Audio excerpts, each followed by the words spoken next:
बोलिए सतगुरु कबीर साहेब की जय। बंदगी साहेब।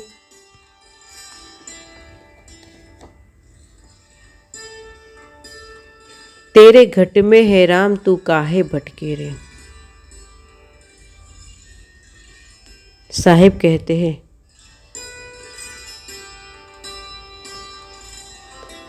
कि तेरे घट यानी शरीर के अंदर राम छुपे हुए हैं। उसे कहाँ ढूंढ रहे हो, कहाँ भटक रहे हो, तुम कहाँ जाके ढूंढ रहे हो।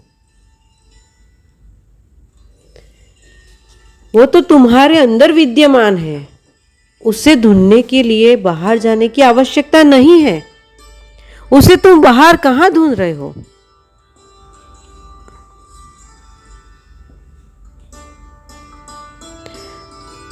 कई लोग कहते हैं हमने भगवान को देखा नहीं, हमने राम को देखा नहीं।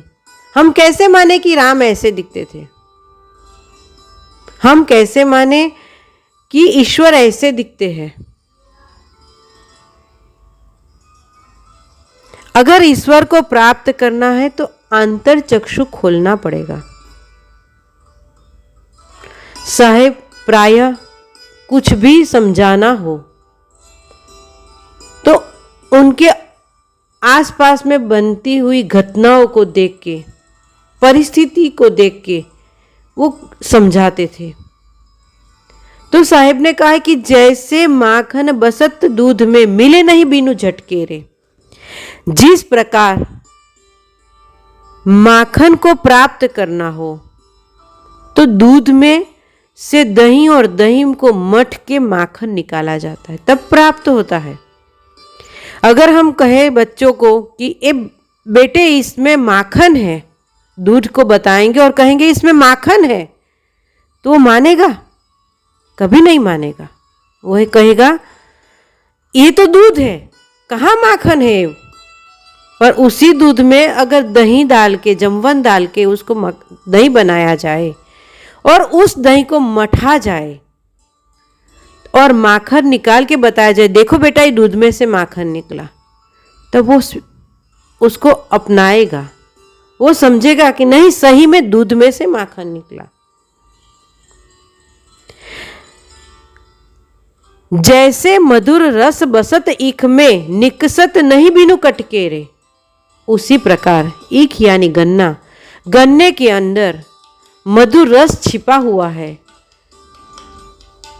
फिर भी अगर उसे प्राप्त करना है तो उसको अमन्या करना पड़ेगा, उसको मशीन में पीलना पड़ेगा, तब उसका रस निकलेगा और उसकी मधुरता हमें प्राप्त होगी। अगर मधुर रस चाहिए तो उसको मशीन में पीलना पड़ेगा। फिर साहेब कहते कि जैसे आग बसत चकमक में, निकसत नहीं बिनु पटके रे। जिस प्रकार से चकमक यानी पत्थर, दो पत्थर को एक दूसरे के साथ टकराया न जाए तब तक उसमें से आग प्रकट नहीं होती है। आजकल हम तो देखते हैं स्टोव चालू करना है, गैस चालू करना है, माचिस की तीली लगाओ या तो लाइटर लगाओ, आग चालू हो जाती है, प्रज्वलित हो जाती है। पर प्राचीन काल में आग को प्रज्वलित करने के लिए दो पत्थर को एक दूसरे के साथ टकराया जाता था, घर्षण किया जाता था, तब उसमें से आग प्रकट होती है।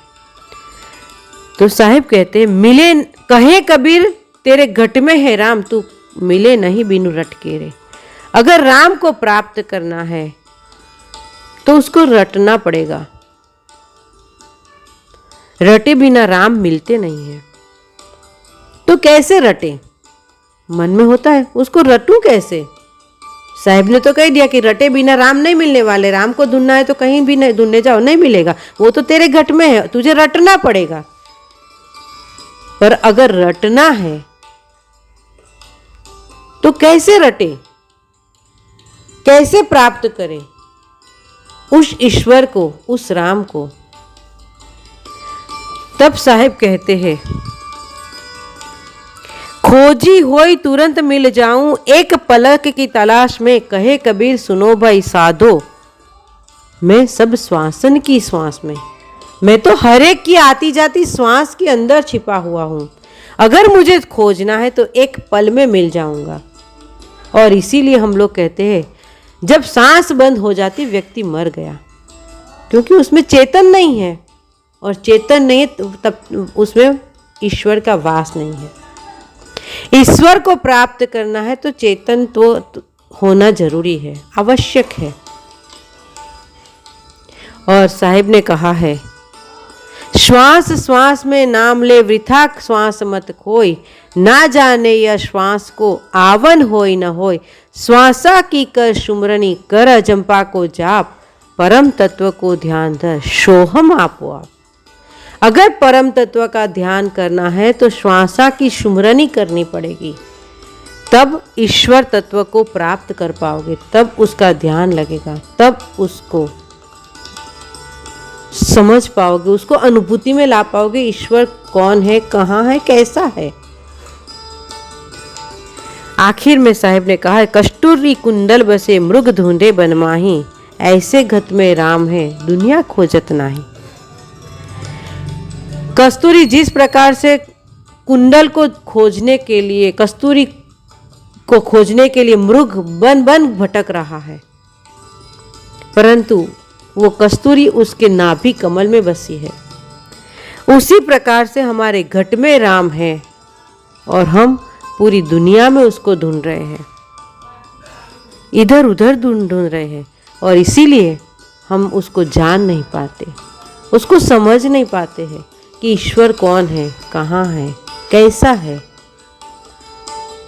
उसको समझने के लिए अपने अंतर चक्षु को खोल के सुमरण, ध्यान, साधना और समाधि में लीन होना पड़ता है, तब हम ईश्वर को प्राप्त कर सकते हैं। साहेब बंदगी।